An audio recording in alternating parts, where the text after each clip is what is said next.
Okay, तो हम इस पॉइंट पे थे कि यार आज के टाइम पे फिर जो शेल स्क्रिप्टिंग लैंग्वेज है उसका स्कोप बहुत लिमिटेड हो गया है।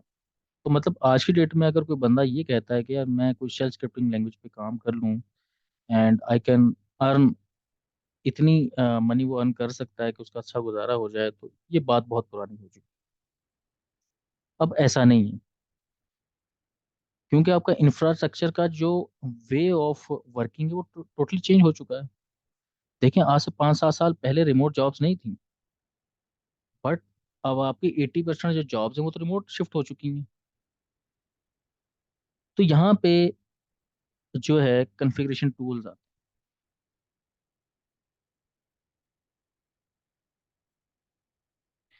अब जो कन्फिग्रेशन टूल्स हैं, जो फर्स्ट पहला टूल है जो कि यूनिवर्सल टूल है आज के टाइम के तक, दैट इज एंसिबल।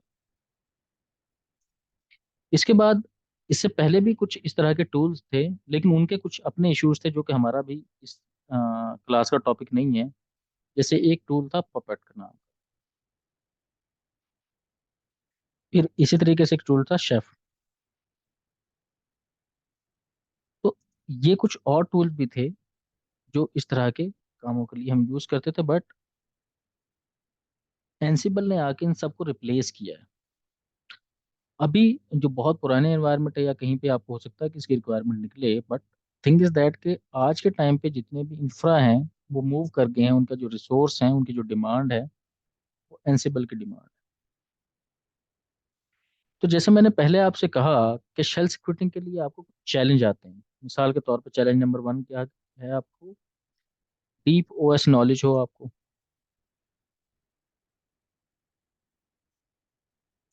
जेन दूसरा जो चैलेंज था,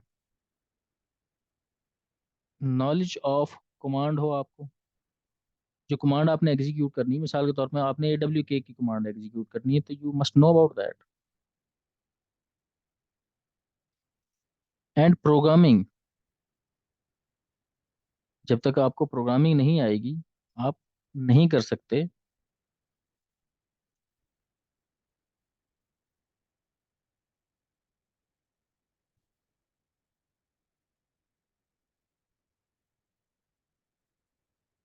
तो ये एक चैलेंज था। अच्छा, फिर आपको कुछ क्या करना पड़ता था? Some of tools depend on OS, वो सीखना पड़ते थे। जैसे मैंने आपसे बात की कि फॉर विंडोज आपको क्या करना पड़ेगा? पावर शेल सीखना पड़ेगा, जो विंडोज का पावर शेल है। लिनक्स पे काम कर रहे हैं तो आपको बैश को सीखना पड़ेगा। एक और बड़ा चैलेंज है जो हमें सबसे ज्यादा प्रॉब्लम करता है, जो सबसे ज्यादा प्रॉब्लमेटिक है मार्केट में, दैट इज कि लेट्स से यार I am a person who is doing shell scripting. Let's say मुझे शेल स्क्रिप्टिंग आती है। अब देखो, मेरा एक ही काम को करने के देयर में भी मल्टीपल वेज। कोई बंदा एक काम को फंक्शन से कर सकता है, कोई बंदा कोई प्रोसीजर लिख सकता है, कोई कुछ देखे ना। एंड टारगेट क्या होता है कंपनी का? क्या उसका काम हो जाए, उसे क्या गर्ज है कि डेवलपर ने उसे कैसे किया है। तो जो बड़ा चैलेंज था कि every person has their own way to handle the task in scripting.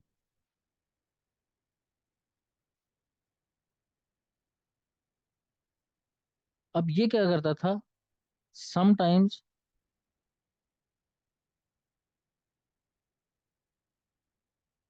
It's very hard to understand others by others.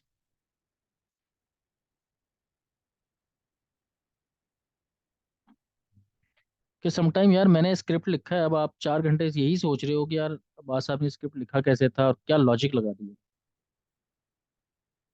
तो आज के टाइम पे इसके पास इतना टाइम है किसी के पास कि वो लोगों के लॉजिक्स को पढ़ता फिरे?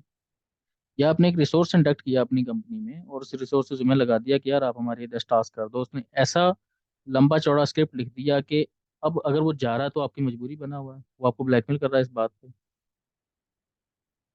तो बार बार एक कंपनी किसी से ब्लैकमेल तो नहीं हो सकती कि भाई ये इसने इसने लंबा चौड़ा कोड लिखा है तो इसको अंडरस्टैंड करने के लिए कोई और बंदा नहीं है, तो सिर्फ यही अंडरस्टैंड कर सकता, तो इसी से करा लेते हैं काम।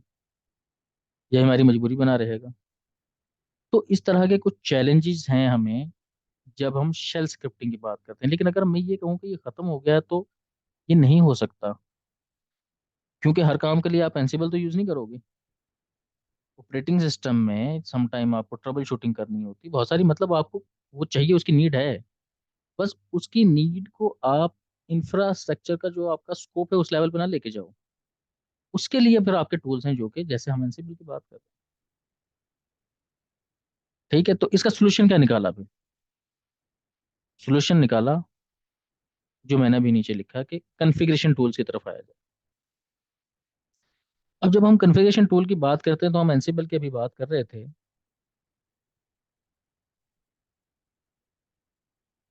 एनसिबल ने आके क्या किया? कुछ काम बहुत आसान कर दिया। मिसाल के तौर पे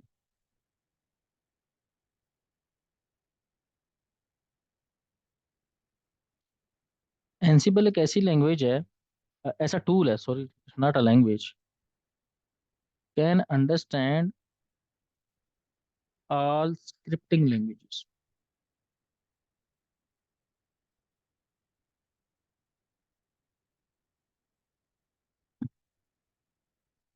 इंक्लूडिंग देयर कमांड। मिसाल के तौर पे एनसिबल को पता है कि अगर मैंने कोई यूज़र ऐड करना हो पावर शेल में तो वो कैसे ऐड होगा। इसे ये पता है बैश के थ्रू कैसे होगा, इसे ये पता है कि पाइथन के थ्रू कैसे होगा, पर्ल के थ्रू कैसे होगा, गोलैंग के थ्रू कैसे होगा,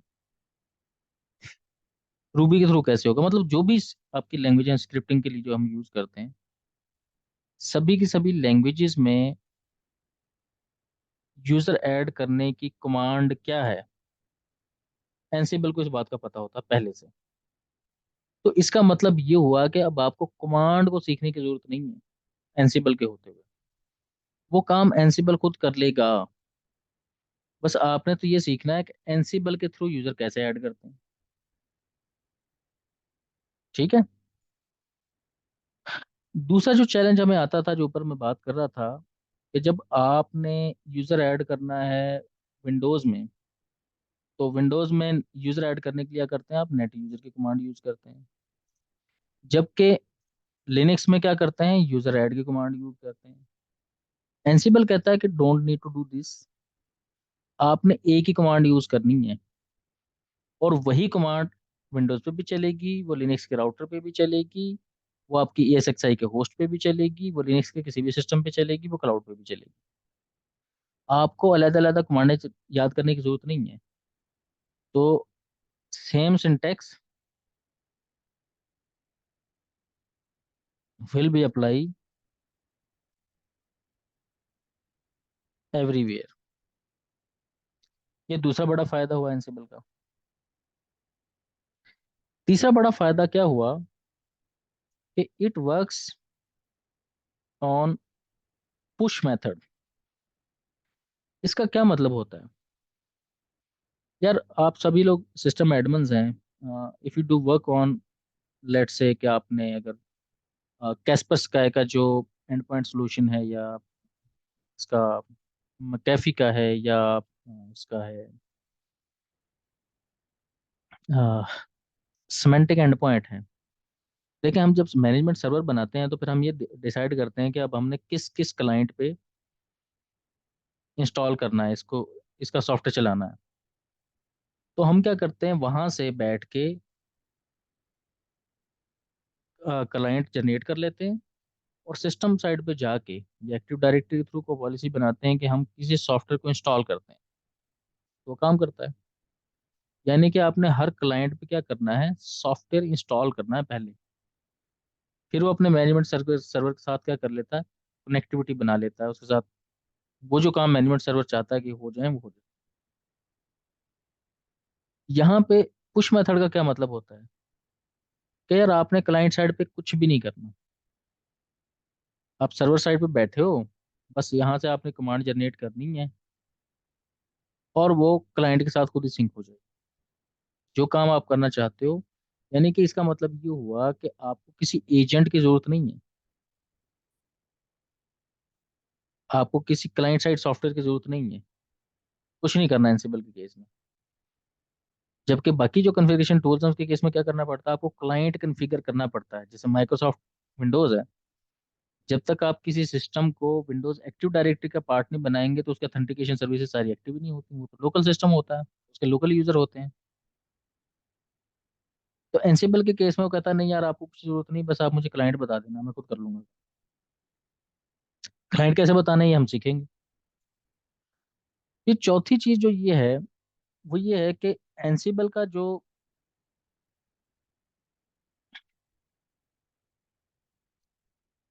कुछ कॉन्फ़िगरेशन है ये काम करती है इन फॉक्स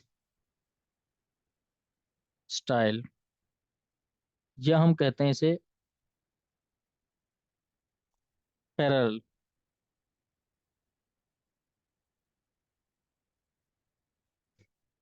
इसका मतलब ये हुआ कि आपने लेट से कहा कि आपके पास आपने लेट से आपने कुछ आपका कुछ सॉफ्टवेयर है, लेट से आपने ईटीसी होस्ट की फाइल है आपके पास, आपने उसके अंदर एक सिस्टम पे आपने उसके अंदर 20 एंट्रीज कर दी। अब आप ये चाहते हैं कि आपकी इन्वेंट्री में लेट से आपके नेटवर्क में 400 सिस्टम है जिसपे आपने उसको कॉपी करना है।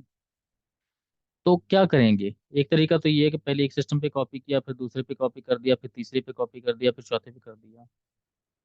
तो इस तरीके से तो सारा दिन बस यही काम चलता रहेगा। तो एनसिबल कहता है कि नहीं यार ये करने की जरूरत नहीं है, मेरा मेथड कुछ और है। मैं पैरेलल काम करता हूँ सेम काम मल्टीपल सिस्टम्स पे। तो अगर आप कहते हैं कि यार आपने एक फाइल को कॉपी करना है इनटू 400 सिस्टम्स लेट से, तो बाय डिफॉल्ट ये क्या करता है, पहले 10 पे करेगा पैरेलल, फिर नेक्स्ट 10 पे, फिर नेक्स्ट 10 पे। ये क्वांटिटी आप बढ़ा सकते हो कॉन्फ़िगरेशन कहीं जाके, तो नहीं ये पहले 100 पे डायरेक्टली जाके कॉपी कर, तो ये भी काम कर सकता है। तो ये तो के थे कुछ की पॉइंट्स। अच्छा, डिफॉल्ट इसका मेथड जो होता है, it can push eight 5 machines in one time. जब आप कमांड चलाते हैं, लेट्स से आपने 100 के लिए चलाई, तो बाय डिफॉल्ट 5 की क्वांटिटी इसमें होती है कि 5 पे ये चलेगा। और उसके बाद क्या होता है, उसके बाद फिर नेक्स्ट 5 पे, फिर नेक्स्ट 5 पे, फिर नेक्स्ट 5 पे, जो कि मैंने आपको बताया था कि आप चेंज कर सकते हो। तो यहाँ तक कोई क्वेश्चन है तो प्लीज पूछें आप। नहीं सर, ऑल गुड टिल है। नो सर, ठीक है। ओके जबरदस्त पढ़ा रहे हैं आप, ठीक है। ओके जी। अब आते हैं हम अपना कुछ की पॉइंट्स हैं जो आपको थ्रू आउट द कोर्स जो यूज होंगे, तो मैं चाहता हूँ कि हम अपने सेशन में उनको भी कोशिश करें कि ऐड कर लें। तो मैं यहाँ पे लिख देता हूँ मेजर की पॉइंट्स,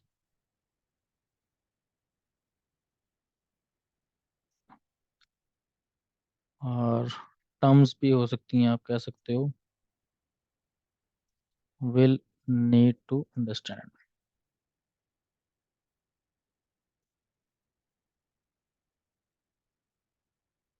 तो पहला पॉइंट है जिसके बारे में हम बात करते हैं, कंट्रोल नोड।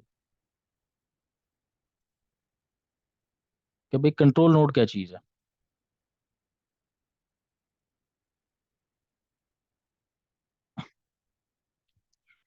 अच्छा, कंट्रोल नोड एक ऐसा सिस्टम है, ऐसा कंप्यूटर है जिसे नॉर्मली हम मैनेजमेंट नोड कह सकते हैं या मैनेजमेंट सर्वर कह सकते हैं।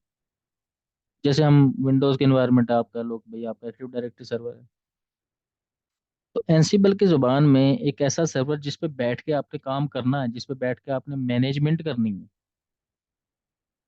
वो जो सर्वर वो जो सिस्टम होगा। अच्छा, उसके लिए खास कोई रिक्वायरमेंट नहीं है कि आपके पास कोई बहुत हैवी ड्यूटी सिस्टम होगा तो उस पर इसमें चलना है, 1 GB वाले सिस्टम पे चल सकता है। मतलब it's nothing, it's just something like this mouse pad software. इससे ज्यादा रिसोर्सेज नहीं लेता ये, बस इतने रिसोर्सेज लेगा। और जब कमांड एग्जीक्यूट होगी, जो पुश होगी, तो जिस एंड क्लाइंट पे सिस्टम ने जाके उस कमांड ने एग्जीक्यूट होना, तो उसके रिसोर्सेज यूज होंगे ना, इसके तो रिसोर्सेज यूज नहीं होंगे। ये तो कह देगा कि यार इस कंप्यूटर पे ये काम कर दो। एनसिबल का काम है कि उस कंप्यूटर से वो काम करवा दे। अब करवाने के लिए लेट्स से कि मैंने कहा कि यार दो पार्टीशन क्रिएट कर दो, टारगेट सिस्टम ये वाला है, तो इस सिस्टम ने पार्टीशन क्रिएट नहीं करनी। इसने उससे कहना है कि यार तुम ये वाला सिस्टम है, या मैं कहता हूँ कि ये युबंटू का एक मशीन है, तो कंट्रोल नोड क्या कहेगा, युबंटू से जाके कहेगा भाई मैं तुम्हें इंस्ट्रक्शन दे रहा हूँ, अपने पास ही काम कर दो। तो वो ये काम कर देगा किसके कहने पे, कंट्रोल नोड के कहने पे। तो कंट्रोल नोड ने तो कोई रिसोर्सेज नहीं यूटिलाइज किए यार। उसने तो जब इंस्ट्रक्शंस पास की, और कितनी इंस्ट्रक्शंस पास की कि यार तुम अपने पास दो पार्टीशन क्रिएट कर दो, तो उस सिस्टम ने पार्टीशन क्रिएट करनी है, कंट्रोल नोड ने नहीं करनी। कंट्रोल नोड ने सिर्फ उसे मेथड बताना है कि यार तुम इस मेथड से कर दो। और वो मेथड क्या होगा, उस मेथड के अंदर उस ऑपरेटिंग सिस्टम की कमांड लिखी होगी, जिसका हमने बताया। मैंने कहा ये बंटू पे 3 पार्टीशन क्रिएट कर दो, या मैंने कहा कि ये मेरे 10 जो है सेंटोस के सिस्टम में, इन पे 2 पार्टीशन क्रिएट कर दो। तो कंट्रोल नोड के सिस्टम को पता है कि यार मेरा जो टारगेट ऑडियंस है, जो टारगेट सिस्टम है मेरा, जहाँ पे मैंने जाके एग्जीक्यूशन करनी है, उस एग्जीक्यूशन सिस्टम का जो ऑपरेटिंग सिस्टम है वो कौन सा है, और उस पे कौन सा मेथड अप्लाई होता है कमांड का। तो भाई वो युबंटू पे युबंटू वाली कमांड चला देगा, और सेंटोस पे सेंटोस वाली कमांड चला देगा। लेकिन कंट्रोल नोड पे आपने जो लिखी है कमांड वो एक ही है। इसीलिए तो हमने बात की ऊपर कि जो एनसीबल है उसे बाकी जो ऑपरेटिंग जो स्क्रिप्टिंग लैंग्वेजेस हैं उनमें जो कमांडें यूज होती हैं उसका पता है। आपको उन्हें याद करने की जरूरत नहीं है, जबकि स्क्रिप्टिंग के केस में उनको याद करने की जरूरत होती है। क्योंकि एक्चुअली आपने कमांड ही तो लिखनी है, आप कमांड को ऑटोमेट करना है आपने, कि ये कमांड इस तरीके से चल जाए। अब उस आप स्क्रिप्टिंग लैंग्वेज में क्या करते हो, आप उसको ऑटोमेट करते हो। तो control node is something like a system जिस पे आप मैनेजमेंट करो। ठीक है जी। तो हम ये कह सकते हैं कि where we will define our task are command. ठीक है। और it will be the server where admin will do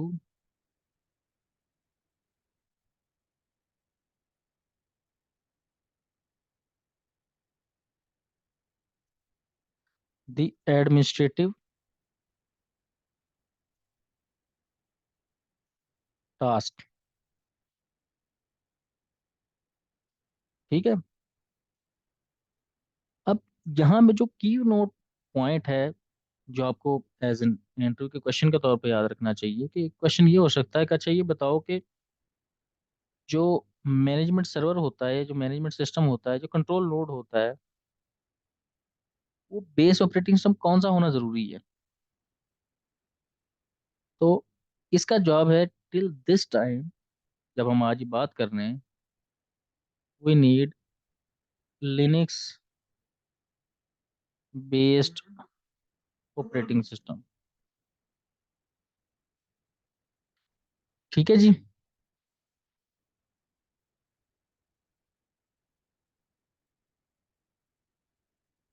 Linux based operating system और रिकमेंडेड क्या है, रेड हैट फैमिली। क्यों।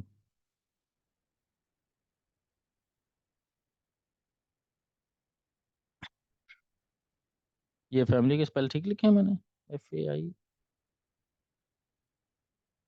चलो देख लीजिएगा आप। जी सर, स्पेलिंग सही है। अच्छा, रेड हैट फैमिली इसलिए कि देखें, जो एनसिबल है ना, ये ओपन सोर्स टूल है, लेकिन जाहिर है कोई ना कोई बंदा तो होता है ना जो इसकी टेक केयर कर रहा होता है। तो शुरू शुरू में जब एनसिबल को इंट्रोड्यूस किया गया था एज एन कॉन्फ़िगरेशन टूल, तब इसकी टेक केयर जो है एनसिबल की कम्युनिटी खुद कर रही थी। बट इस टाइम रेड हैट ने इसको अक्वायर कर लिया। एनसिबल अभी भी ओपन सोर्स है, लेकिन इसकी जो नए इसके अंदर जो नई कमांड्स ऐड हो रही हैं, जो नए नए फीचर्स ऐड हो रहे हैं, वो सारी की सारी डेवलपमेंट कौन कर रहा है? रेड हैट की टीम कर रही है। तो इसलिए अगर तो आपके पास बेस ओएस जिस पे आप कंट्रोल नोड बनाना चाह रहे हो रेड हैट का है, तो दैट्स फाइन। बट अगर लिनक्स की कोई भी ऑपरेटिंग सिस्टम है तो दैट विल वर्क। इसमें ये नहीं है कि आप सिर्फ यही ऑपरेटिंग सिस्टम यूज करो। तो चूंकि रेड हैट फैमिली या रेड हैट ही इसके टेक केयर कर रहा है, तो इसकी जो सर्टिफिकेशन है वो भी रेड हैट की तरफ आती है, तो उसका एग्जाम भी रेड हैट कंडक्ट करता है। दैट्स द रीजन कि यू आर लर्निंग EX294। तो यहाँ तो एक बात साबित होगी। अच्छा, अब सवाल ये है कि माइक्रोसॉफ्ट की ऑपरेटिंग सिस्टम पे क्यों नहीं कर सकते? तो उसके लिए इसका जो सेटअप है वो बिल्ड नहीं किया गया। अब ये देखना है कि माइक्रोसॉफ्ट ट्राई कर रहा है कि एनसिबल को उसके लिए बनाया जाए। हालांकि जो आपका क्लाइंट सिस्टम है वो हो सकता है, वो विंडोज का भी हो सकता है, लेकिन आपका जो मैनेजमेंट सर्वर है या जो कंट्रोल नोड है वो आपका कौन सा होगा? वो लिनक्स का ही होगा। अच्छा, उसके बाद अब एक और जो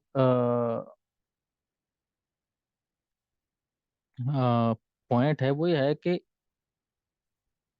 इसमें अच्छी बात जो है ना वो ये है कि आप लेट से कोई बंदे ने अगर स्क्रिप्टिंग उसको पहले से आती है, अगर उस पाइथन में आती है, तो उसके लिए बहुत हेल्पफुल ऐसे है कि इसका जो बैकएंड है एनसिबल को एनसिबल को जो बताया जाता है कि यार तुम, या एनसिबल जो क्लाइंट साइड को बताता है कि तुम ये काम करो, वो काम करने के लिए जिस सॉफ्टवेयर में सारा कुछ लिखा गया है वो पाइथन है।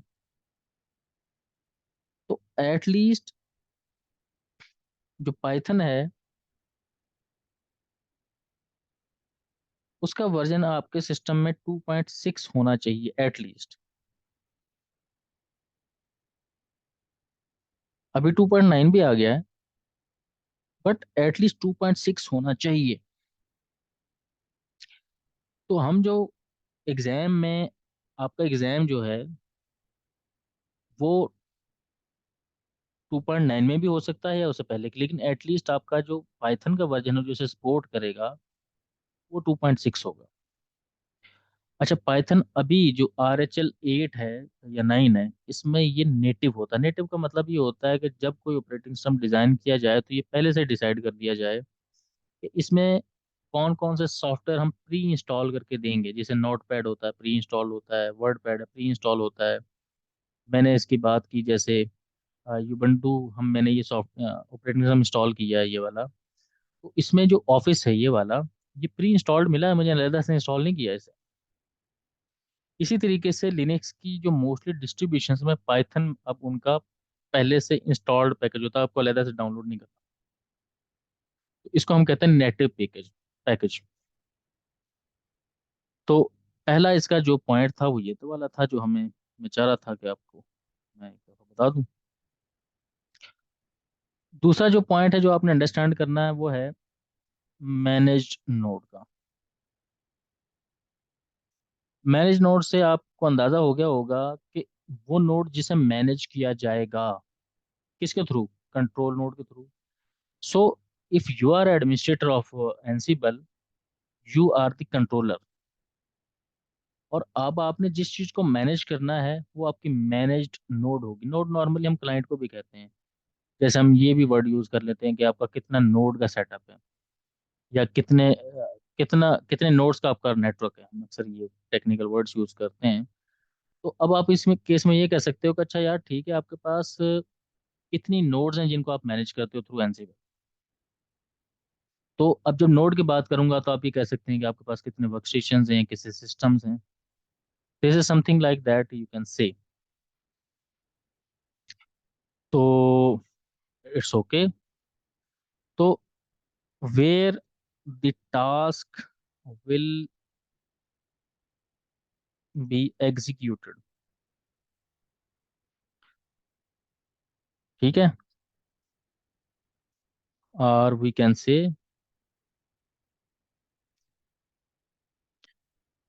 क्लाइंट साइड, होस्ट, डिवाइस, और वट एवर। ये सारे सिस्टम क्या कहलाएंगे आपके? ये सारे सिस्टम कहलाएंगे आपके मैनेज्ड नोड्स। फिर तीसरा इसमें जो पॉइंट है वो है कि एक और कॉन्सेप्ट होता है कनेक्शन, कनेक्शन प्लग इन का।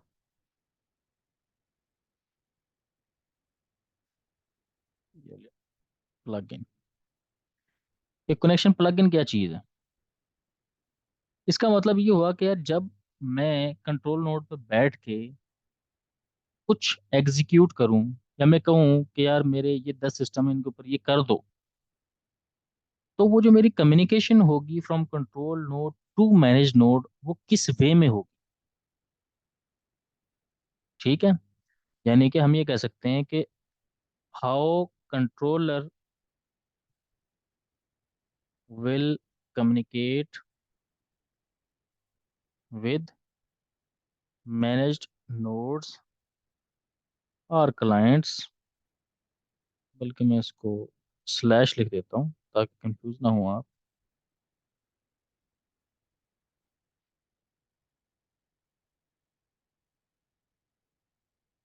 तो लिनक्स के केस में क्या करता है ये?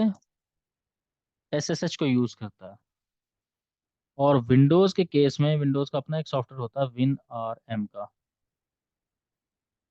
ठीक है जी, इन दो टूल्स को ये यूज करता है। अगर आपका माइक्रोसॉफ्ट का प्लेटफॉर्म है तो विन आर एम। और अगर आपका लिनक्स बेस्ड और जितने भी स्विचेस हैं, राउटर्स हैं, फायरवॉल्स हैं, आपको पता है उन सब पे लिनक्स बेस्ड ऑपरेटिंग सिस्टम होता है और उन सब में एसएसएच बाय डिफॉल्ट होता है।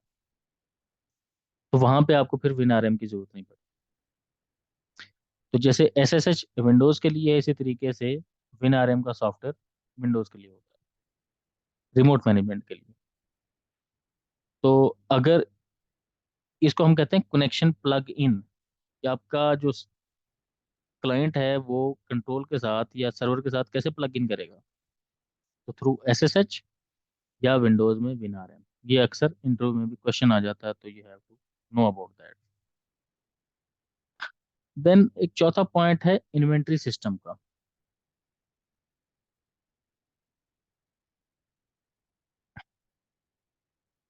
अगर कोई बंदा अभी किसी सॉफ्टवेयर पे काम कर रहा है, समथिंग लाइक के जैसे मैं अपनी कंपनी की बात करूं तो हमारा एक पूरा सिस्टम है जो हमारे फ्रॉम हमारे गेट में जो भी चीज़ इन होगी वहां से लेके और कस्टमर के एंड तक पहुंचने तक सारी चीज़ों को मैनेज करता है। तो जाहिर है कि जब हमारी कंपनी जो प्रोडक्ट बनाती है, उस प्रोडक्ट को बनाने के लिए उनको रॉ मटेरियल की जरूरत पड़ती है। जब रॉ मटेरियल की जरूरत पड़ती है तो रॉ मटेरियल हमारे कंपनी में आता है, जो कि हमारे गेट से इन होता है, कंपनी से गेट होके वो सिस्टम में स्टोर में चला जाता है। जब वो स्टोर में चला जाता है तो हमें सिस्टम में कैसे पता चलेगा कि हमारे स्टोर में क्या कुछ पड़ा हुआ है? तो हम उसको मैनेज करते हैं। मैं लेट्स से कि मैं कहता हूँ कि यार मेरे कोई, लेट्स से कि मैंने कोई 2 मिलियन का जिपर का ऑर्डर कर दिया, फिर मैंने कुछ लेबल्स का ऑर्डर कर दिया, कुछ कॉटन्स का ऑर्डर कर दिया। तो मैं क्या करता हूँ, उनको स्टोर में स्टैक करके प्रॉपर वे में रख देता हूँ, और उसके रैक बना लेते हैं, रैक के अंदर छोटे बॉक्स बन जाते हैं। तो अब सिस्टम के अंदर मैं कहीं जाकर डिफाइन कर देता हूँ कि अच्छा ठीक है यार, मेरा एक स्टोर होगा, एक स्टोर के अंदर मेरे जो है 10 रैक होंगे, हर रैक का इतना साइज होगा, और एक रैक के अंदर छोटा डब्बा होगा, और डब्बे के अंदर मेरी चीजें पड़ी होंगी। तो मैं क्या कर सकता हूँ, कल को देख सकता हूँ अच्छा रैक नंबर 3 के अंदर बताओ क्या क्या पड़ा हुआ, तो मुझे फॉरेन सिस्टम बता देगा। तो इसका मतलब है कि आई हैव डेवलप्ड सब सिस्टम थ्रू सम सॉफ्टवेयर। जैसे कि हम ओरेकल पे काम करते हैं या हम एपेक्स पे काम करते हैं, तो हमने उसमें ये डेवलप कर लिया, उसको यूज करके। तो कंट्रोल नोड जो है वो भी तो कोई सिस्टम डेवलप करेगी, उसे कैसे पता चलेगा कि यार जो ये मैंने काम करना है, जो मेरा एडमिन चाहता है कि ये काम इन 10 सिस्टम्स पे कर दो, उसे मुझे कैसे पता चलेगा? तो कंट्रोल नोड को पता चलाने के लिए हम क्या करते हैं, इन्वेंटरी सिस्टम बना लेते हैं। अब इन्वेंटरी सिस्टम है क्या? Inventory system is nothing but a file in which you will define your client side, यानी कि आपने मैनेज नोड्स की लिस्ट बतानी है। वो आप आईपी के थ्रू बता सकते हो, आप पूरा नेटवर्क बता सकते हो, आप होस्ट नेम बता सकते हो, हम देखेंगे कि कैसे बताएंगे। But the thing is that कि inventory system is nothing but a file in which you will define information about managed nodes। किस वे में बताना है ये बात की बहस है। तो हम ये कर सकते हैं, where you will define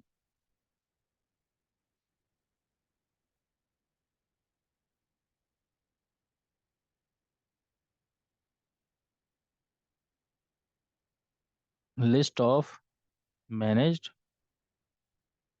nodes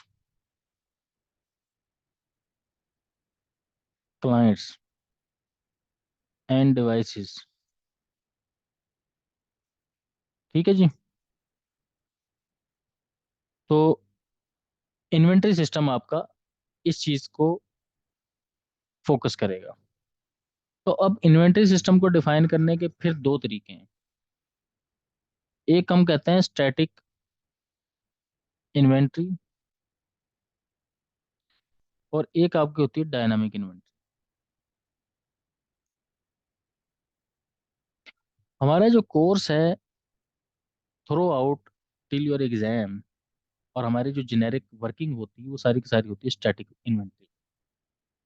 dynamic inventory mostly cloud based environment में यूज होती है। मिसाल के तौर पे आपने ऑटो स्केल पे की सेटिंग की है, या ये एक ऑप्शन ले लिया आपने एज ए क्लाइंट, और आपके कोई लेट से कि 400 होस्ट है आपका, और अचानक से आपका लोड बढ़ गया है। तो अब आप चाहते हो कि ऑटो स्केल हो जाए। अब आज की डेट में मुझे तो नहीं पता कि यार मेरे कौन से, लेट से कि अगर कोई मेरी वेबसाइट है, या मैंने कोई जो है ना कोई मेरी ई कॉमर्स की वेबसाइट, और मैंने आज की डेट में अनाउंस कर दिया कि यार कल मुझे बहुत बल्क डिस्काउंट देना है, और हमको आज की रात में पता चला और उन्होंने फौरन कौन से 10 सर्वर्स के ऊपर लोड डाल देना है। ये आज के टाइम पे मैं डिसाइड नहीं कर सकता। तो मुझे क्या, कौन डिसाइड करेगा, कौन बताएगा कि यार आपके इन 10 सर्वर्स के ऊपर अचानक से लोड बढ़ गया है? आपका जो क्लाउड प्रोवाइडर होगा वो होगा, लेट से आपका AWS है, लेट से आपका जियो है। तो कोई एक बताएगा ना आपको। तो उस वक्त ऑटोमेटिकली ये इन्वेंट्री फाइल जनरेट होगी। तो आप क्या कर सकते हो, उस पर अपने टास्क जो आप चाहते हो कि पुश हो जाएं तो कर सकते हो। तो ऑटो स्केलिंग के कॉन्सेप्ट में, या क्लाउड के उस पे आप कर सकते हो ये वाला। बट हमारा जो टारगेट होगा वो ज्यादा हमने काम करना है स्टैटिक इन्वेंट्री। बस आपको नॉलेज होना चाहिए कि एक डायनामिक इन्वेंट्री भी होती है, स्टैटिक इन्वेंट्री। अच्छा जी। उसके बाद एक पांचवें नंबर पे पॉइंट है, दैट इज मॉड्यूल। अब सॉफ्टवेयर में अगर आपने अगेन काम किया, तो मैंने जैसे आपको इन्वेंट्री की एग्जांपल दी थी, जब हम कोई बड़ा ERP सिस्टम बनाते हैं तो हम क्या करते हैं, ERP सिस्टम को टुकड़ों में बांट लेते हैं। जैसे मैं गारमेंट की बात करूं तो मैंने तो यहाँ पे ज़्यादा काम किया है। तो गारमेंट में क्या होता है कि जो सबसे पहला प्रोसेस एग्जीक्यूट होता है ना कंप्यूटर में, जिसे हम सिस्टम में एंट्री कहते हैं, जहाँ से हमें पता चलता है कि what we need to do, वो ये होता है कि कोई कस्टमर हमसे, कोई बंदा कह दे कि यार मुझे इतने 1000 गारमेंट बना दो, यानी कि ऑर्डर प्लेस कर दे। अब वो जो ऑर्डर प्लेस करेगा मेरे सिस्टम में, जब वो आएगा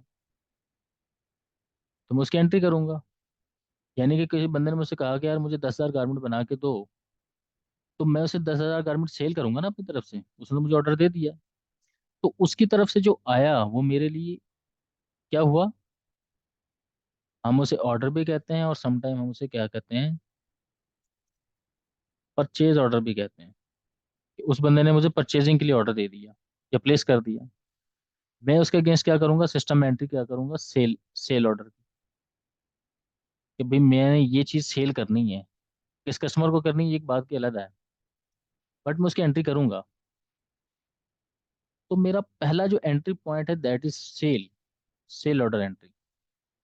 तो हम ईआरपी के कॉन्सेप्ट में कहते हैं कि यार हमारे मल्टीपल मॉड्यूल बनेंगे, और जो हमारा पहला मॉड्यूल होगा वर्किंग करने के लिए, that will be sale module. जब सेल मॉड्यूल बन जाएगा तो फिर हम क्या करेंगे दूसरे पे, कि चीज़ अब सेल करने के लिए सारी इन्फॉर्मेशन फिल कर दी कि भाई ये चीज़ हमने बेचनी है। अब जो चीज़ बेचनी है उसके लिए रॉ मटेरियल चाहिए, तो फिर हम दूसरी क्या काम करते हैं, इन्वेंट्री का बनाते हैं। ये थोड़ा ईआरपी की जुबान में यूज़ कर रहा हूँ just to give you example.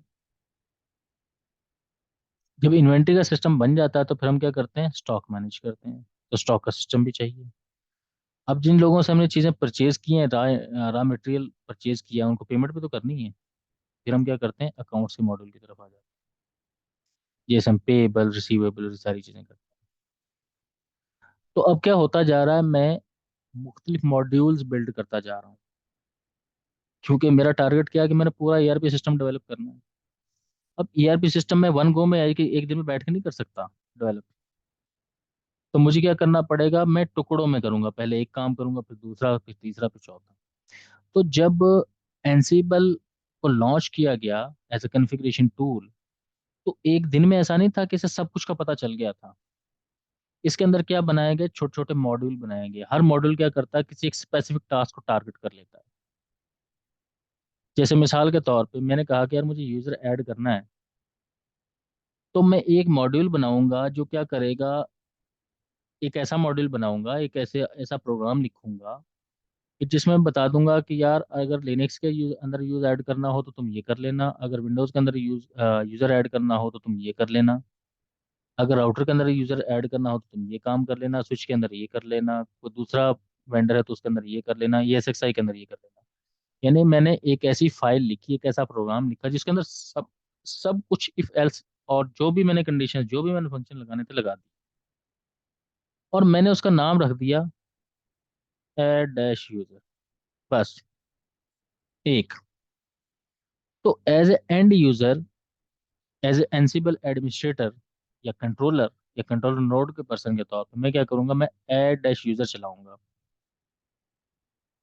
तो एड डैश यूजर को कहाँ पे चला दूंगा, लेट से मैंने कहा कि यार मेरी एक इन्वेंट्री फाइल है और इसमें मेरे 40 होस्ट हैं, उसमें विंडोज के भी कुछ यूजर हैं, कुछ लिनक्स के भी हैं, उन पे सब में जाके ये यूजर ऐड कर दो। तो मैं क्या करूंगा, मैं अपने कंट्रोलर पे बैठ के ऐड डैश यूजर का मॉड्यूल रन कर दूंगा अपनी इन्वेंट्री पे, बस। अब इसका काम है कि ये खुद ढूंढे कि विंडोज पे यूजर कैसे ऐड होगा और लिनक्स पे कैसे ऐड होगा। ये तो इसका काम है, मेरा तो नहीं है। मैं मुझे तो सिर्फ ये पता है कि add dash user is the module name, जिसको अगर चला दिया जाए तो मेरे यूजर ऐड हो जाते हैं। अब टारगेट ऑडियंस जो मर्जी हो, वो इन्वेंटरी में मैंने बता दी है। तो अगर मॉड्यूल की तारीफ की जाए तो module have the knowledge of commands in Ansible. Ansible में जो मॉड्यूल्स होते हैं उन्हें कमांड्स का पता होता है। देखिए जब हम स्क्रिप्ट लिखते हैं तो हमें क्या, खुद से हम पहले, जो स्क्रिप्ट बंदा लिखता है ना, उसे कमांड का नॉलेज होना जरूरी है। वरना स्क्रिप्ट किस चीज़ का लिखेगा, स्क्रिप्ट तो उसी चीज़ का लिखेगा ना जिस चीज़ की कमांड उसे आती है। तो मुझे जो कमांड आती है वो लेट्स से यूजर ऐड की आती है, तो मैं उसका मॉड्यूल बना दूंगा। तो हर मॉड्यूल कमांड का नॉलेज रखता है, तो आपने कमांड को नहीं सीखना, आपने मॉड्यूल को लर्न करना। Ansible is something like to learn modules. जितने ज्यादा मॉड्यूल्स का आपका नॉलेज होगा उतनी आपकी कमांड ज्यादा होगी ऑन एंसिबल टूल। तो पता ये चला, या हम ये समझेंगे आफ्टर दिस कम्युनिकेशन कि यार अभी तक हम क्या कर सीखते आ रहे थे कि यार आपको कितनी कमांडों पे काम आता है, कितनी कमांड्स आती हैं, कितने प्रोग्राम्स आते हैं आप। अब एंसिबल की जुबान में आप क्या कहेंगे, आपको कितने मॉड्यूल्स का पता है। लेट्स से मैं कहता हूँ अच्छा ठीक है यार, मुझे ना डेटा एक सिस्टम से दूसरे सिस्टम पे कॉपी करना है, तो उसके मॉड्यूल का, उसका मॉड्यूल नेम क्या है, डेटा कॉपी करने का एक सिस्टम से दूसरे सिस्टम पे। उससे पहले हम क्या बात कर रहे हैं, आज के टाइम तक हम ये बात कर रहे हैं कि अच्छा ठीक है यार, विंडोज़ में तो कॉपी का सॉफ्टवेयर यूज़ हो जाता है, लेकिन जो है ना लिनक्स में जाना है तो एससीपी का टूल यूज़ होगा। रिमोट सिस्टम पे डाटा कॉपी करने के लिए थ्रू कमांड लाइन। तो हमें ये सीखना अभी करते आ रहे थे, अब हम क्या करेंगे, मॉड्यूल्स को सीखें। अच्छा, मॉड्यूल्स एक ही होगा, सभी सिस्टम्स पे अप्लाई हो जाएगा। उसने कैसे कमांड चलानी है, लिनक्स पे कैसे विंडोज पे, उसका डिसीजन है। आपको तो सिर्फ मॉड्यूल का नाम पता होना चाहिए। ठीक है जी। अब यहाँ पे आती है बात के why we are always talk about Python. तो modules are developed in Python. Python language में मॉड्यूल्स को डेवलप किया जाता है। ठीक है। और हम कह सकते हैं Python is used to develop modules in Ansible. अब लेट्स से कि आप अगर पहले से पाइथन डेवलपर हो, आपको काफ़ी काम आता है और आपको कमांड का नॉलेज भी है, क्योंकि हम तो असल में तो हम सिस्टम एडमिन है सारे बंदे। तो अगर हम सिस्टम एडमिन है, हमें कमांड का नॉलेज भी पहले से पता है और हमें पाइथन पे काम भी आता है, तो हम क्या कर सकते हैं, अपने खुद से मॉड्यूल बना सकते हैं। देखिए, अभी जो हमें एनसीबल में मॉड्यूल्स मिलते हैं वो मॉड्यूल्स हैं जो एनसीबल की कम्युनिटी ने बनाए हैं, या रेड हेड की टीम या उनके साथ बैठी उन्होंने बनाए। बट अब आप ये चाहते हो कि यार कोई ऐसा काम है, कोई ऐसा काम आप करना चाह रहे हो जिसका मॉड्यूल अवेलेबल ही नहीं है एनसीबल में। तो इन दैट केस क्या कर सकते हो, आप खुद से अपना मॉड्यूल बना सकते हो। और वो मॉड्यूल बनाना है अगर, तो आपको पाइथन का नॉलेज होना चाहिए।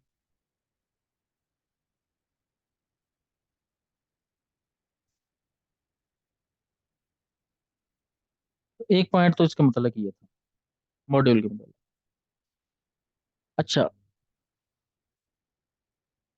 अभी मैंने आपको बताया कि two types of modules. Number one जो टाइप है वो है कोर मॉड्यूल की, और नंबर टू है custom module.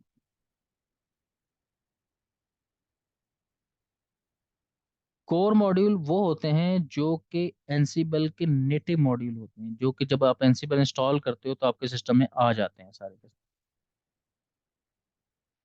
Already available with Ansible installation.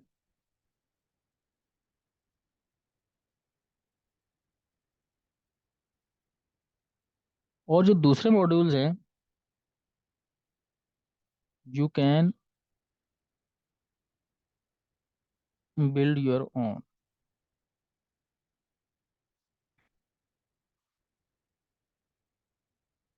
ठीक है जी।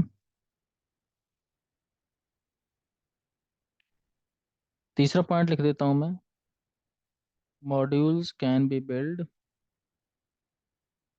In Python. ठीक है जी। तो I think now you know about modules. फिर एक और कॉन्सेप्ट है जो आपको आगे चल के जिसपे हम काम भी करेंगे, एडहॉक का। ADHOC, ad hoc. एडहॉक क्या भला है, क्या चीज़ है? देखें, समटाइम क्या होता है कि जब हम एनसिबल के थ्रू टास्क को पुश करते हैं टुवर्ड्स क्लाइंट, ठीक है, जैसे हम कहते हैं there are two methods to push our task to the manage node.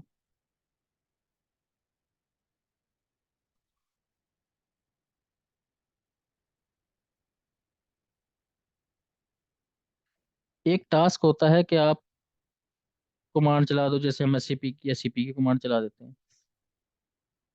ठीक है। दूसरा तरीका क्या होता है कि मेंटेन करो आप कोई फाइल, जैसे हम कोई शेल स्क्रिप्ट लिखते हैं तो कोई फाइल बना देते हैं ना, कि जब ये फाइल चलेगी तो बेसिकली स्क्रिप्ट चल जाएगा।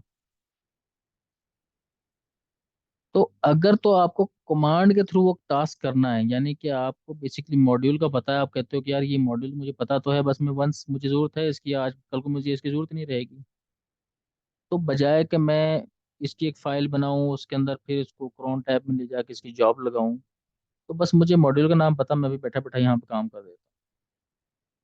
तो अगर ये वाला मेथड आपने अप्लाई करना है तो हम इसे कहते हैं कॉल्ड एड हॉक। लेकिन इस केस में भी आपका चलेगा मॉड्यूल ही। ठीक है। और अगर आपने कोई फाइल मेंटेन कर ली, उस फाइल मेथड जो फाइल बना ली, आप चाहते हो कि यार ये सारे टास्क मैंने फाइल में लिख दिए, जब मैं इस फाइल को चलाऊंगा तो मेरे सारे वो टास्क हो जाएंगे, पुश हो जाएंगे क्लाइंट साइड सिस्टम साइड पे, जो मैंने इसमें लिखे हुए हैं। तो उसको कहते हैं हम प्ले बुक्स। तो अक्सर आपने प्ले बुक का कॉन्सेप्ट सुना होगा, यहाँ पे लिख भी देते हैं। प्ले बुक्स क्या होती हैं जी? ये होती हैं maintain files for the task in एनसिबल called play books. ठीक है जी। अब एक और पॉइंट है कि हमें ये पता चल गया कि यार हम कोई एडहॉक कमांड यूज कर लेंगे, या हम एक फाइल मेंटेन कर लेंगे। क्वेश्चन ये है कि यार जो फाइल मेंटेन करेंगे हम, उस फाइल को मेंटेन करने के लिए जो मेथड अप्लाई करेंगे वो कौन सा हो? तो एक लैंग्वेज है YAML, जिसे हम कहते हैं yet another markup language.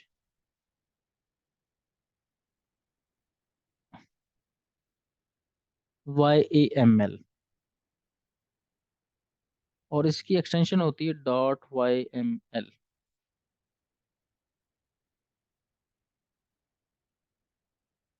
ठीक है जी। तो इसे हम कह देते हैं द मेथड या वे या format to write Ansible playbook is based on YAML language. जिस तरह HTML होती है ना, हम उसमें बॉडी लिखेंगे, पहले HTML का टैग लगेगा, फिर जनाब उसके अंदर बॉडी का टैग लगेगा, फिर हेडर का टैग लगेगा, उसके अंदर जो मर्जी लिखते रहो, चाहे जावास्क्रिप्ट का कोड लिख दो, लेकिन उसका एक सिंटेक्स होता है कि आपने इसी फॉर्मेट में चीज़ों को एग्जीक्यूट करना है। तो एनसीबल में जो फॉर्मेटिंग का स्टैंडर्ड है, वो आपको YAML का या YML का फॉलो करना पड़ेगा।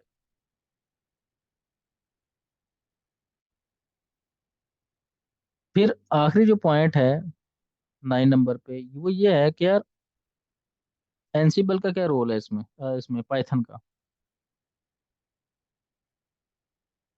पाइथन का रोल मैं आपको ऑलरेडी बता चुका हूँ कि all backend modules are developed in Python in Ansible.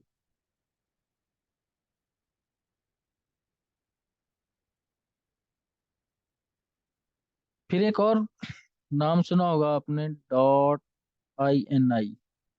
अक्सर फाइलों पे लिखा होगा, आपकी टेक्स्ट फाइलें होती हैं लेकिन डॉट पे उनकी एक्सटेंशन होती है .INI।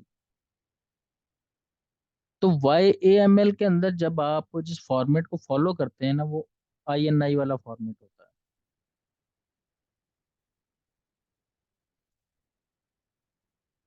तो ये तो थी कुछ बेसिक सी information about this today's session. अब यहाँ तक कोई क्वेश्चन है आपका तो यू कैन आस्क मी।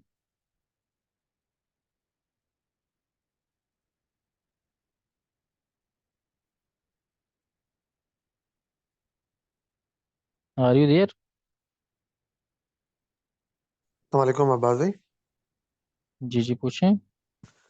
अच्छा, मेरा जो क्वेश्चन है वो पेपर के हवाले से है कि एनसिबल में डिफरेंट, जैसे हम डिस्कस कर रहे थे कि भाई कोई भी काम करने के लिए हमें मॉड्यूल होते हैं हमारे पास डिफरेंट, और अगर आप उनकी डॉक्यूमेंटेशन खोलें तो एक लंबी लिस्ट है मॉड्यूल्स की। ओके। तो जो ये जो एग्जाम है, इसमें एग्जाम का मेन पर्पस क्या है कि आपको एनसिबल यूज करना आना चाहिए कि भाई कैसे यूज करना है, या आपको मेमोराइज होना चाहिए कि कौन कौन से मॉड्यूल्स हैं जो कि यूज करने हैं। यार मतलब पेपर असल में, में मतलब क्या हमारे पास एक्सेस होता है मॉड्यूल्स का? जी बिल्कुल, आप मॉड्यूल को खोल के ओपन करके भी देख सकते हैं। ओपन सोर्स है ना। मतलब कोई डॉक्यूमेंटेशन होती है हमारे पास बिल्कुल सब कि कुछ मैं चेक कर डॉक्यूमेंटेशन। सकूं कि भाई सर्च कर सकूं? सब डॉक्यूमेंटेशन होती है एग्जाम के अंदर आपके पास अवेलेबल। जैसे मैनुअल्स होते थे RSCSA में। अब दूसरा सवाल ये है कि आपको मॉड्यूल्स कौन से आएंगे।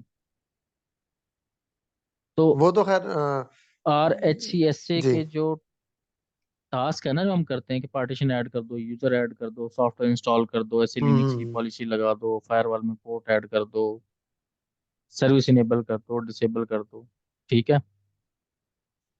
तो सच काइंड ऑफ टास्क आपको RACSA में आप कमांड के थ्रू कर रहे थे। अब RACE में जी आप जी। क्या करेंगे, थ्रू एनसिबल मॉड्यूल्स के थ्रू करें। ठीक ठीक, तो समझ ठीक गया है। मैं। क्योंकि और भी एनसिबल में बहुत सी चीजें होती हैं, डिफरेंट फैंसी कंडीशंस हैं, लूप्स हैं, और मतलब हम फोकस फिर उन चीजों पे रखें ज्यादा। मतलब तो कि मतलब मेरा जो मेन कंसर्न था ना, मुझे समझ में नहीं आ रहा था कि मैं जो हूँ वो प्ले बुक पे ध्यान दूं या मैं मॉड्यूल्स याद करूं, क्योंकि मॉड्यूल्स देखो याद करना यार, तो बड़ा मुश्किल काम है। नहीं मॉड्यूल को आपने याद थोड़ी करना है, आपने तो मॉड्यूल का नाम याद रखना है कि यार अगर मैंने यूजर क्रिएट करना हो तो यूजर क्रिएट करने के लिए एनसिबल का मॉड्यूल कौन सा है। सही सही, ठीक है। आपने सिर्फ इतना पढ़ना है। और उसमें पैरामीटर्स कौन से पास होते हैं वो मैं निकाल सकता हूँ? हाँ वो निकाल सकते हो आप। ठीक ठीक, अब सही है। यहाँ पे मेरे पास एक बुक है इसकी, एनसिबल की, जी ये जी। जो आपको नजर आ भी रही होगी अभी। जी जी जी। ठीक है। तो इस बुक को आप पढ़ लो, इस बुक को हम फॉलो करेंगे। सही है। इस बुक को अगर आप देखें, यहाँ पे सबसे पहले एक चैप्टर है इसमें, इंट्रोडक्शन एनसिबल, डिप्लॉइंग एनसिबल, इम्प्लीमेंटिंग एनसिबल बुक। यहाँ तक तो सिर्फ ये आपको, यहाँ से लेके यहाँ तक, इम्प्लीमेंटिंग एनसिबल प्ले बुक्स, यहाँ तक सिर्फ और सिर्फ आपको कहानियां बता रहा है। यानी कि आपका जो हम्म। एक्चुअल टास्क है, this will start from here. सही सही। फिर managing variables and facts, implementing task control, deploying files to manage host, और मैनेजिंग लार्ज प्रोजेक्ट्स। तो मेरे ख्याल में आप इस पेपर को करने के बाद ऐसा कुछ रहेगा नहीं कि जो आप हो गया हो ये चीज़ मुझे नहीं आती। सही सही। आप ऑलमोस्ट सब कुछ कवर कर लोगे। हाँ, अब जिस इन्वायरमेंट में आप जाओगे उस इन्वायरमेंट की नीड क्या है वो वहां पे पता चल जाएगा आपको। बिल्कुल। ठीक है। तो दो चीजें होती हैं जब आप एग्जाम दे देते हैं। देयर आर टू थिंग्स जो आप वो एक्सपीरियंस में काउंट करते हैं। वो कहते हैं कि यार ये जो बंदा हम हायर करने लगे हैं अपनी कंपनी के लिए, इसको हमारे एनवायरनमेंट के मुताबिक चीजें क्या आती हैं, और अगर हमारे एनवायरनमेंट के मुताबिक चीजें नहीं आती तो जेनेरिक चीजें क्या आती हैं। तो here you are learning generic things. तो जब भी आप जिस इन्वायरमेंट में जाओगे उसे पता है कि यार कैसे जेनेरिक चीजें आती हैं। मिसाल के तौर पे अगर मुझे ये पता है कि मैंने किसी भी एक NGFW फायरवॉल पे काम किया है, तो मैं किसी भी NGFW फायरवॉल पे काम कर सकता हूँ। लेकिन अगर मैंने किसी पे काम ही नहीं किया तो फिर तो मैं नहीं कर सकता।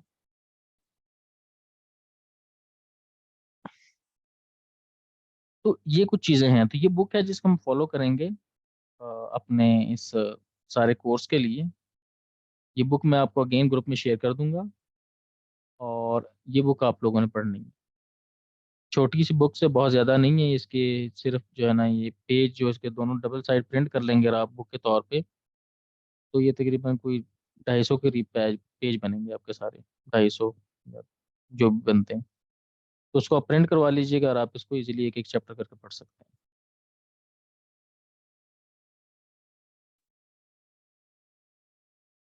ठीक है जी। ठीक है, ठीक है। अच्छा, अब आ जाते हैं इसका जो पहला चैप्टर है यहाँ से, बल्कि हम इसे नेक्स्ट सेशन में पढ़ेंगे। नेक्स्ट जो लेक्चर है उसमें हम ये देखेंगे, इस बुक को पढ़ेंगे साथ साथ। तो यहाँ से कुछ चीज़ें आपको क्लियर हो जाएंगी। जेनेरिक जो मैंने आपको कॉन्सेप्ट देने थे वो दे दिए। अच्छा, एक और चीज़ है जो मुझे आपके साथ शेयर करनी थी, मुझे अचानक याद आई है। एक 11 नंबर पे ना एक और चीज़ होती है, एक कॉन्सेप्ट होता है जी, एनसिबल टावर का नाम सुना होगा कि ये क्या बला है भाई।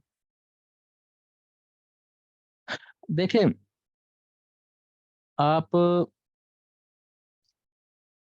सॉफ्टवेयर इंस्टॉल कर लें केवीएम का वर्चुअलाइजेशन के लिए, जो हाइपरवाइजर है केवीएम, उसका एक सॉफ्टवेयर होता है VIRSH, जिसे हम कहते हैं वर्चुअल शेल। तो आप वर्चुअल मशीन को create, deploy, remove, storage add करनी है, आपने कोई भी टास्क करना है, आप वर्चुअल शेल के थ्रू कर सकते हैं इन केवीएम। लेकिन उसका एक और सॉफ्टवेयर भी होता है साथ, वही काम करने के लिए, वेट मैनेजर के नाम से, लिनक्स में। ये तो आपको पता है ना यहाँ तक। तो आप समझ लो कि अब प्रॉब्लम ये है कि जो एनसिबल इटसेल्फ है वो तो है सारी CLI बेस्ड। लेकिन रेड हैट ने क्या किया है, रेड हैट ने इसका एक इंटरप्राइज वर्जन भी निकाला है जो कि GUI बेस्ड है। अब कुछ लोग आपने हायर कर लिए अपनी कंपनी में जिनको मॉड्यूल्स के नेम भी याद नहीं है, या आप नहीं चाहते कि भाई मेरे पास इस तरह के इंटेलिजेंट यूजर मैं रखूं जिनको मॉड्यूल के नेम याद नहीं। आपका लेट्स से आपका CTO है, उसे क्या जरूरत है कि वो जनाब 40,000 या 45,000 या 50,000 मॉड्यूल्स के नाम याद करे। उसके लिए तो उसने बंदे रखे हुए हैं। लेकिन अब ये भी मतलब नहीं है कि उसका कि उसे कुछ पता ही ना हो कि हो क्या रहा है।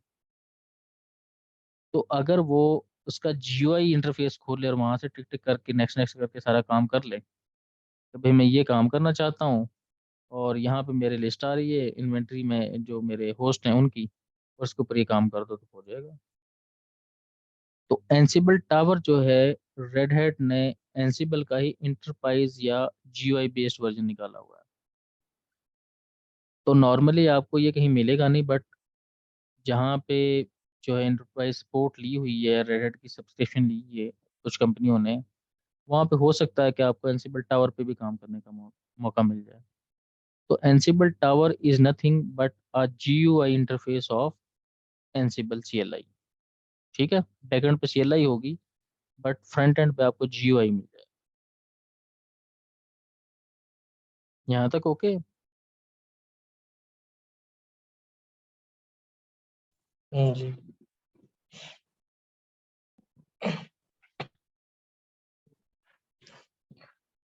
तो मेरे ख्याल में आज फिर यहाँ पे क्लोज करते हैं।